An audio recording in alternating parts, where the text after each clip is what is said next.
ஐயாசாமி நினைவு நடுநிலைப்பள்ளியில் முன்னாள் மாணவர் செய்த சம்பவம் ஆசிரியர்கள் மற்றும் மாணவர்களுக்கு உற்சாகத்தை தூண்டியது. கரையிருப்பு பகுதியில் அமைந்துள்ள ஸ்ரீ ஐயாசாமி நினைவு நடுநிலைப்பள்ளியில் முன்னாள் மாணவராக பயின்ற கனகராஜ் பெருமாள் தான் படித்த பள்ளிக்கு அடிப்படை வசதிகள் செய்ய வேண்டும் என்ற நோக்கத்தில் ரூபாய் 1,50,000 மதிப்புள்ள பொருட்களை வழங்கினர். பள்ளி தலைமை ஆசிரியர் பொறுப்பு டாக்டர் ராமபுதத்தான் முன்னிலை வகித்தார். இந்நிகழ்ச்சியில் சிறப்பு விருந்தினர்களாக திருநெல்வேலி மாநகரம் காவல் உதவி ஆணையர் சரவணன் மற்றும் தூத்துக்குடி மாநகரம் வழக்கறிஞர் மாடசாமி ஆகியோர் கலந்து கொண்டு மாணவ மாணவிகளுக்கு நோட்டு புத்தகங்களை வழங்கினர். முன்னாள் மாணவர் கனகராஜ் பெருமாள் பள்ளி மாணவ மாணவிகளுக்கு நோட்டு புத்தகம், ஜாமெண்ட்ரி பாக்ஸ், ஸ்லைட் மற்றும் பள்ளிக்கு தேவையான போர்டு, ஸ்பீக்கர் ஆகிய பொருட்கள் வழங்கி தான் படித்த பள்ளியில் அமர்ந்து மாணவர்களுடன் கலந்துரையாடல் நடத்தி உற்சாகத்தை வெளிப்படுத்தினார். இந்நிகழ்ச்சியில் கனகராஜ் பெருமாளின் தாயார் ராமு மற்றும் அவரது மனைவி அமலா கனகராஜ், முன்னாள் மாணவர்கள் முத்துராமலிங்கம், ஆதிராஜ், மாயா மற்றும் கிராம நிர்வாக அலுவலர் முருகேசன் உட்பட முன்னாள் மாணவர்கள் பலரும் கலந்து கொண்டனர்.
வணக்கம். என் பேர் கனகராஜ் பெருமாள்.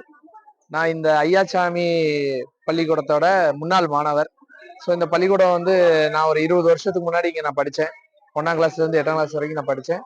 இந்த ஸ்கூலில் நம்மளோட தலைமை ஆசிரியர் அவரோட புதத்தன் சார் கொஞ்சம் நம்ம ஸ்கூலுக்கு கொஞ்சம் ஏதாவது ஒன்று பண்ணி கொடுங்க அப்படிங்கிற மாதிரி கேட்டாங்க. ஸோ எனக்கும் ரொம்ப நாள் வந்து நம்ம படிச்ச ஸ்கூலுக்கு ஏதாவது பண்ணணும் அப்படின்னு நான் ரொம்ப ஆசைப்பட்டுட்டே இருந்தேன். ஸோ இங்க ஒரு 100ல இருந்து ஒரு 150 குழந்தைங்க படிக்கிறாங்க. ஸோ எல்லாருமே ரொம்ப கஷ்டப்பட்ட விவசாய குடும்பத்துல இருந்து வந்த குழந்தைங்க. ஸோ அவங்களுக்கு நம்மளால முடிஞ்ச அளவுக்கு ஒரு உதவி பண்ணுமே அப்படின்ட்டு அவங்களுக்கு தேவையான பள்ளிக்கு தேவையான பாட புத்தகம், நோட்டு, ஜாமெட்ரி பாக்ஸு, ஸ்லேட்டு இதெல்லாமே வாங்கி கொடுத்தோம். அதுக்கப்புறம் ஸ்கூலுக்கு கேட்ட ஒலிபெருக்கி, ஸ்பீக்கரு, அதுக்கப்புறம் போர்டு, பிளாக் போர்டு இது எல்லாமே கிட்டத்தட்ட ஒரு 1.5 லட்சம் ரூபாய் மதிப்புள்ள பொருட்களை வந்து எங்களால சின்ன ஒரு முடிஞ்ச ஒரு ஒரு சின்ன ஒரு உதவின்னு இதை சொல்லக்கூடாது, ஒரு நன்றி கடன் நான் வந்து இதை நினைக்கிறேன். ஏன்னா எனக்கு சின்ன வயசுல யாராவது ஹெல்ப் பண்ண மாட்டாங்களா நான் ஆசைப்பட்டிருக்கேன். ஆஹ் இப்போ வந்து இந்த மாதிரி குழந்தைங்க வந்து மேல வரணும் அப்படின்னா அவங்களுக்கு வந்து ஒரே ஒரு முக்கியமான ஒரு பெரிய செல்வம் என்னன்னா கல்வி செல்வம். இருக்கிறதுலே பெரிய செல்வம் கல்வி செல்வம். அதை கொடுக்கணும்னு ஆசைப்பட்டோம். ஸோ அது வந்து இன்னைக்கு நடந்துச்சு. ரொம்ப நிகழ்ச்சி ரொம்ப சிறப்பா இருந்துச்சு. நம்மளோட மாடசாமி அண்ணன், அட்வொகேட் மாடசாமி அண்ணன், அப்புறம் AC assistant commissioner Saravanan sir எல்லாருமே வந்திருந்தாங்க. ரொம்ப சந்தோஷமா இருந்துச்சு. என்னோட நண்பர்கள் எல்லாருமே வந்திருந்தோம். எங்க சாமுராய்ஸ் ஃபவுண்டேஷன் சார்பா நாங்க வந்து இதை பண்ணியிருக்கோம். இன்னும் நிறைய பண்ணணும்னு நாங்க ஆசைப்படுறோம். இந்த ஸ்கூலுக்கு இன்னும் இந்த தளம் போட்டு கொடுக்கறது, இந்த ஸ்கூலோட பில்டிங் எல்லாமே நாங்க மாத்தி கொடுக்க போறோம். இத மாதிரி இருக்கிற நிறைய கொஞ்சம் செல்வாக்குல இருக்கிறவங்க இந்த இந்த ஒரு ஏழப்பட்ட ஸ்கூலுங்களுக்கு நிறைய உதவுனா நல்லா இருக்கும். ஏன்னா மக்களுக்கு நம்ம வருங்கால இந்தியா வந்து மாணவர்கள் கையில இருக்கு.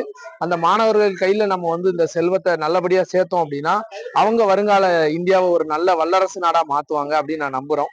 ஓகே, நன்றி நன்றி. இதெல்லாம் அண்ணனோட வழி நடத்தல்ல நாங்க பண்ணிட்டு இருக்கோம். எங்களோட சாமுராய்ஸ் டீம் விஜயண்ண, ரினோண்ண, அமலண்ண, சுந்தரண்ண எல்லாருக்கும் ரொம்ப நன்றி பண்ணிக்கிறோம். எங்களோட டீமுக்கும் ரொம்ப நன்றி தெரிவிச்சுக்கிறேன்.